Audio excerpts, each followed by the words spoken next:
It's the Arlington Heights Community Concert Band with our marvelous maestro, Pietro Pizzello.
Hello, and welcome to today's concert of the Arlington Heights Community Concert Band.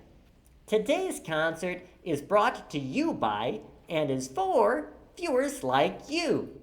It's a concert based on songs from the Public Broadcasting Service, or PBS.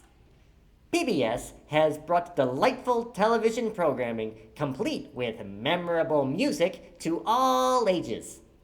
While our second half will be focused more on our adult programming, we start with programming for our kids, teaching good lessons and great taste in music. What better place to start than with everyone's favorite neighbor, Mr. Fred Rogers, and his songs, Won't You Be My Neighbor, It's You I Like, and It's Such a Good Feeling.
1, 2, hut, 2, left, right, halt.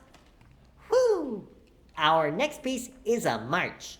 A march is a piece of music that is meant to be, well, marched to. As such, it usually has a relatively consistent tempo and needs to subdivide by the number of legs a person has. So, 2. The time signature then usually indicates 2 or 4 dominant beats in a measure. Our next piece isn't just any march, though. It's Percy Aldrich Granger's Children's March, or Over the Hills and Far Away. Written in 1918, the piece was written for World War I relief efforts, but thankfully, the war ended before it was ever performed for that reason. Instead, it premiered in 1919 at Columbia University and was famous for incorporating piano into its jaunty tune, along with a typical military-style wind band. To make our performance extra special, it's time for the children in the audience to march on up here, with their parents' permission, and take a seat closer to the band. Look around. Find some fun-looking or fun-sounding instruments and hear what we sound like up close as we perform Granger's Children's March.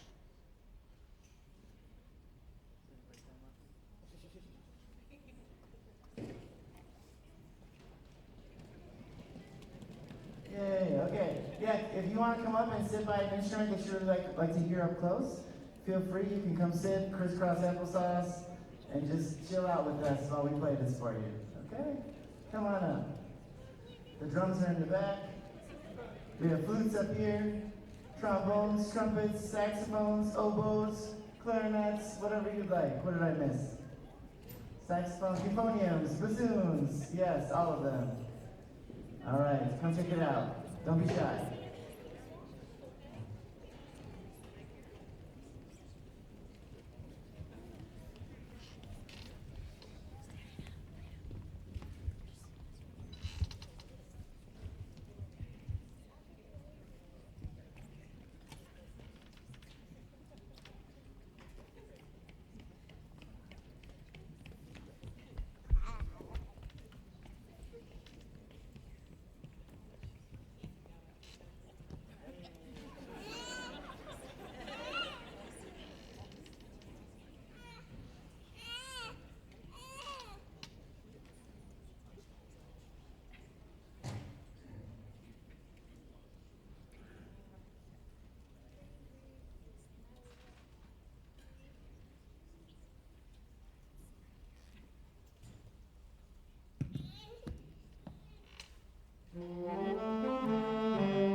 When you think of children's programming and PBS, it is impossible not to think of the Children's Television's Workshop's Sesame Street, as created by Joan Gans Cooney and Lloyd Morissette, and was a launch title for the network.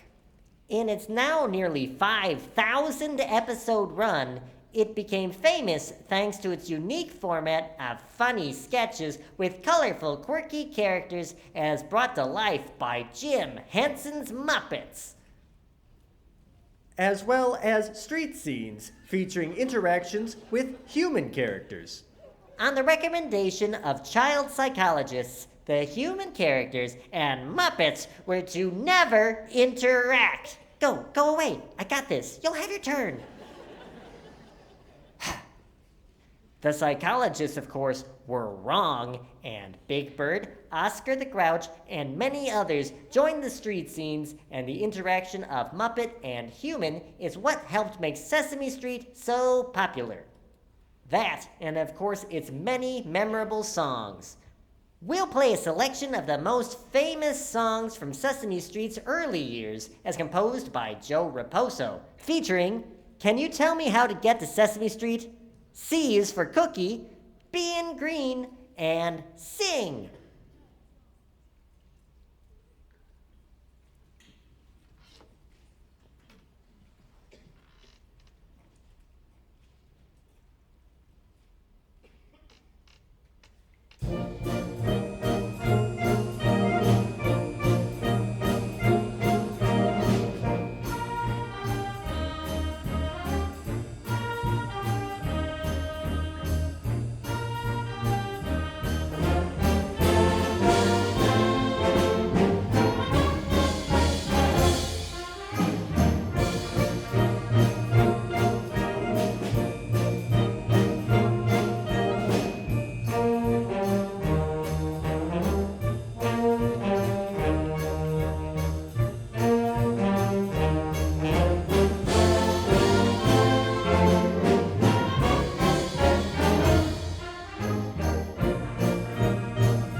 Our next piece is a selection from Season 25 of PBS's Great Performances series. I think our magnificent maestro Pisello may have programmed this piece in the wrong half. Then again, great music can be a delight for all ages, especially if it's the fun and jazzy music of the great Henry Mancini, as was featured on PBS in a 2024 broadcast of a concert of Mancini's works at the Hollywood Bowl. In Mancini's early career, he served as pianist and arranger for the Glenn Miller Orchestra, where he honed his craft. After this time, he went independent and was often in demand for scoring compositions for film and television. Now, who's ready to do some counting? Mancini won lots of awards for his music. In terms of Academy Awards, he won 1, 2, 3, 4. And he also won 20 Grammys. And those are just the ones he won. This is how many times he was nominated. That's a big number. We'll perform Mancini Magic, an arrangement by Jerry Brubaker featuring Mancini's Mr. Lucky, Baby Elephant Walk, Moon River, Charade, The Pink Panther, and Peter Gunn.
After our next piece, we will have a very special intermission.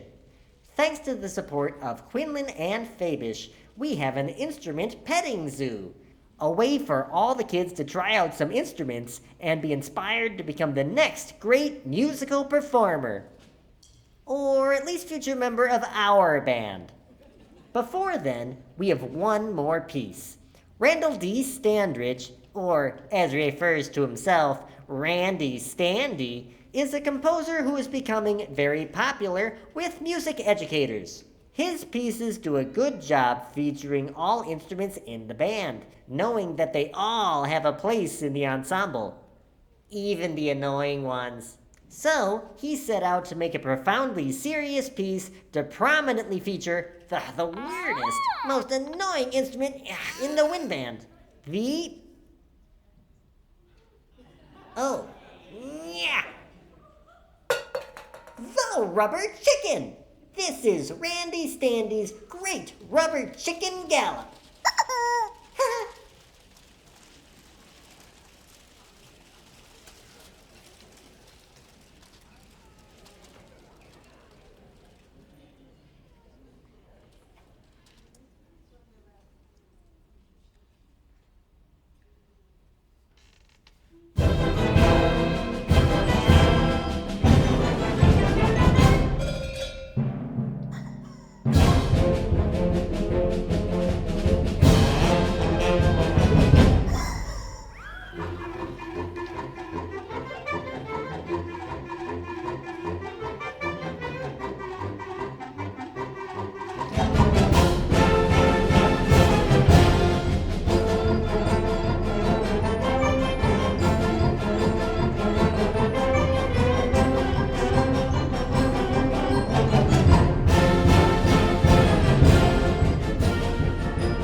All right, thank you. That's great.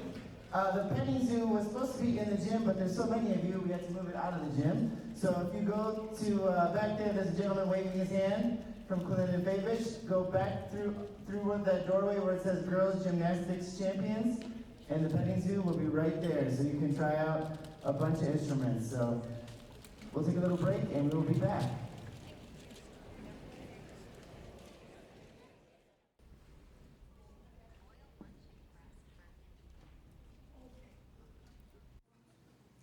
Welcome back, ladies and gentlemen, for the second half of our concert.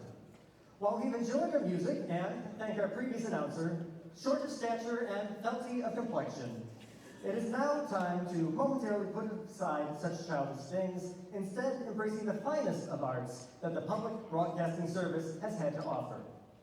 This, of course, largely includes broadcasts in the Great Performances series, as well as programs brought across the Atlantic from the British Broadcasting Corporation, or BBC.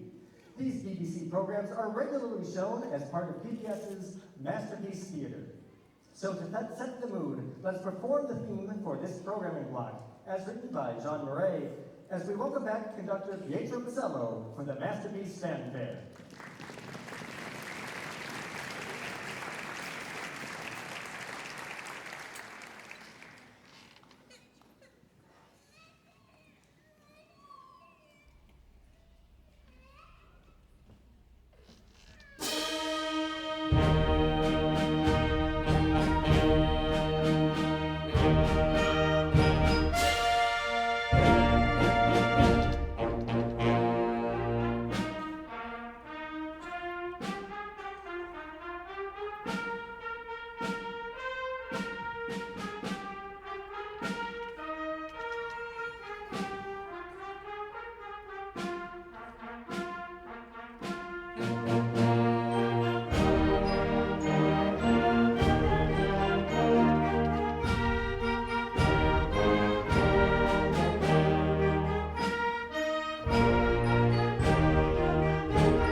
Giuseppe Fortunato Francesco Verdi was a 19th century Italian composer, most well known for his operas. He was a private man and born to a family of moderate means.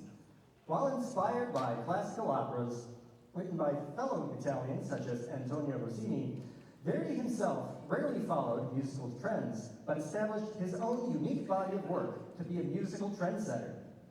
While he had moderate success with his first opera, Roberto, his second, Un Giorno Regno, was a commercial failure, coinciding with the time he was suffering from great personal tragedies. Although he vowed to never write again, he was encouraged to pick up the pen one more time, and his fortunes in life changed forever with his smash hit, Nabucco. The opera itself tells the story of how the Jews were conquered and exiled by the Babylonians under the rule of Nebuchadnezzar II, or Nabucco. The Jewish people yearned to return to their homeland and, of course, sang dramatically about it, until divine intervention allowed many to return home. The centerpiece of the work, Fly Thought on Golden Wings, recalls the destruction of Solomon's temple and unexpectedly became an Italian political rallying song. This widespread common use solidified Nabucco's popularity, and the song is regularly used as encores in many opera houses today. PBS most recently featured Nabucco as part of its Great Performances series in 2017, as performed by the Metropolitan Opera.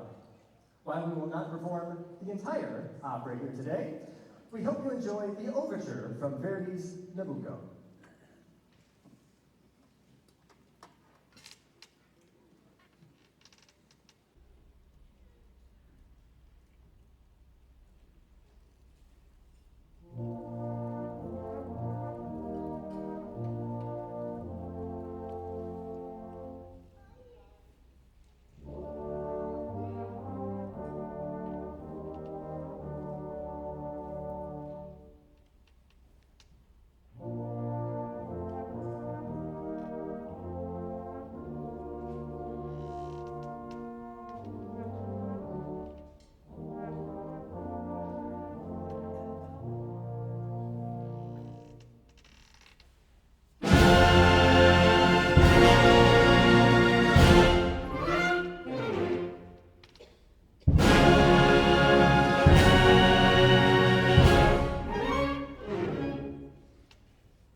In 2022, PBS's Now Hear This, part of the Great Performances series, explored the backgrounds of American composers, focusing on how cultural heritage shaped their music.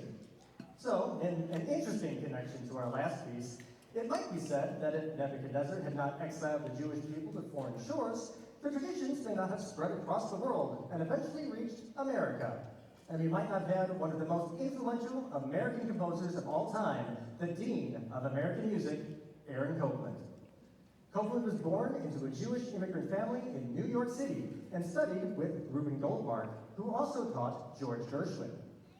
His early music combined the complex rhythm and dense harmonies he learned from his heritage and combined it with modernist influences, creating something very different from the Copland we think of today.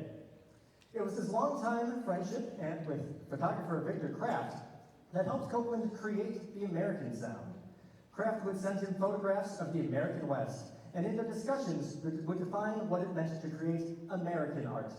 Kraft insisted that American art needed to be bold, open, simple, and created for the common man. Copland embraced these ideas, refining his style into clearer textures and essential harmonies that define the American sound. This is heard in Rodeo, Fanfare for the Common Man, and perhaps his magnum opus, Appalachian Spring. Appalachian Spring features expressive Jewish klezmer-styled melodies presenting the Jewish tune, Simple Gifts, all while evoking the openness of the American frontier. We will perform a medley of these works and more from Aaron Copland in a Copland Tribute.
One of the most popular and critically acclaimed television series from the early 2010s was the British period drama, looking back a century and following the lives of the Crawley family as they managed their country estate of Downton Abbey. Across 6 series and 3 movies, the Crawleys and their staff navigated the tumultuous early 20th century, such as the sinking of the Titanic, the First World War, the Irish War of Independence, and many others, all while dealing with their own personal triumphs, tragedies, and relationships. While highly successful in the United Kingdom, Downton Abbey became a true international phenomenon, in large part due to its broadcast on PBS as part of Masterpiece. Its acclaimed performances, meticulous production design, and elegant cinematography helped introduce a new global audience to the world of British period drama, inspiring everything from fashion trends to references in Marvel superhero movies. Its dramatic, sweeping score was equally important to its success, and we will perform an arrangement of the opening theme of Downton Abbey, as composed by John Glenn.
We now return again to PBS's Great Performances series, which in 2024 featured the London revival of Cole Porter's Kiss Me Kate.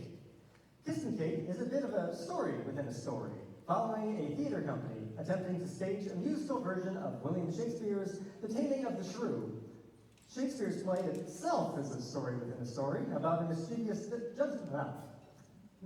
nobleman who tricks a drunkard into thinking he too is a nobleman and puts on the play of The Taming of the Shrew for the drunk's amusement.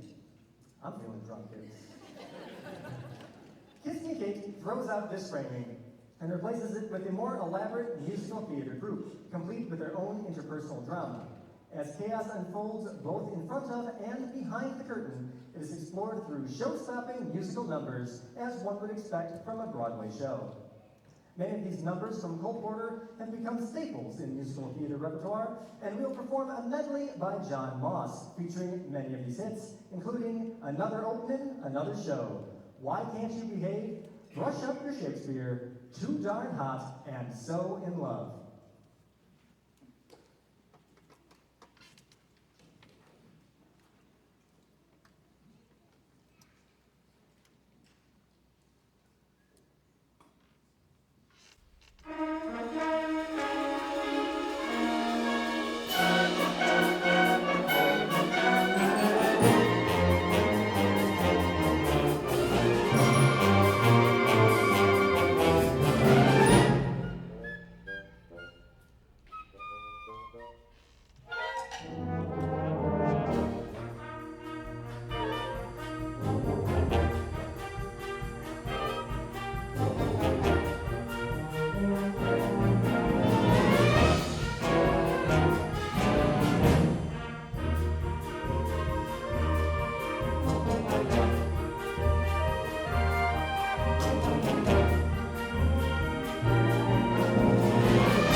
thank you so much for coming out and braving the heat in here, the heat wave that's going on, but we appreciate you staying with us. We got one more tune for you. Let's give another round of applause to the band. Don't they sound awesome today?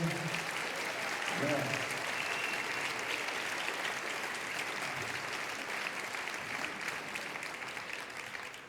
So I hope the children enjoy. I know a lot of children didn't stick with us, but that was, we planned it that way, knowing that they might need to leave at intermission. I want to thank first Stan, who brought this idea to me, I don't know, a couple years ago maybe, about having a children's concert. So thanks to Stan for bringing the idea forward.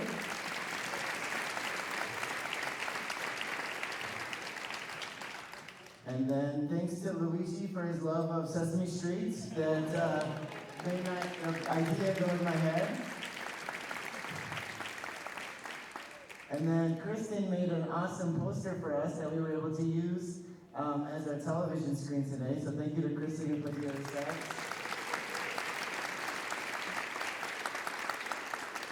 And then the video montages that you saw going in the background, that was thanks to Marat in our percussion section, who made all the videos.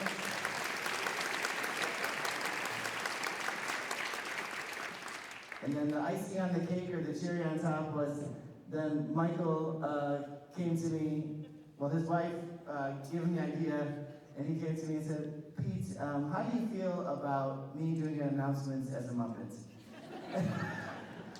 And so he already had the Muppet up himself, and him and Allison made all those videos together. They spent countless hours putting those videos together.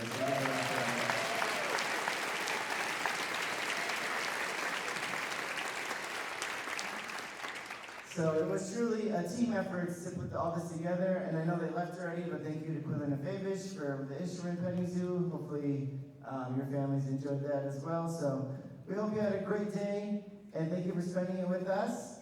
If you are so generous, we did ask for a $5 donation. If you didn't give it already, if you can give it on your way out. Or if you want to give more, we always accept more so that we can continue to put on these awesome concerts for you. But please give up for yourselves. We appreciate the big audience and your enthusiasm. So thank you so much.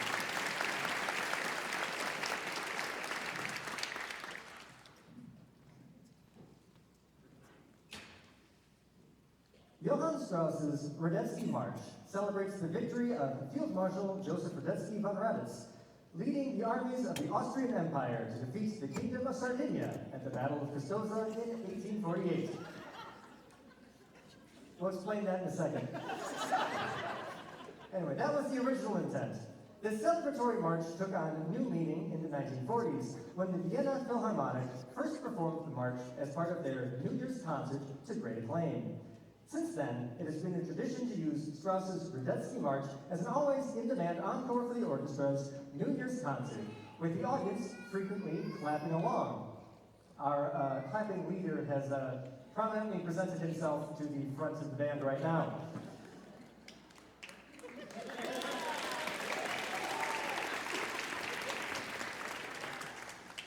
PBS regularly broadcasts this performance as a way to close out their year, so we'll use Radetzky March to close out our indoor concert season.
All right, we apparently found a soft gelatinous game controller left up at the front, so if someone is missing that, you can come retrieve that in a minute.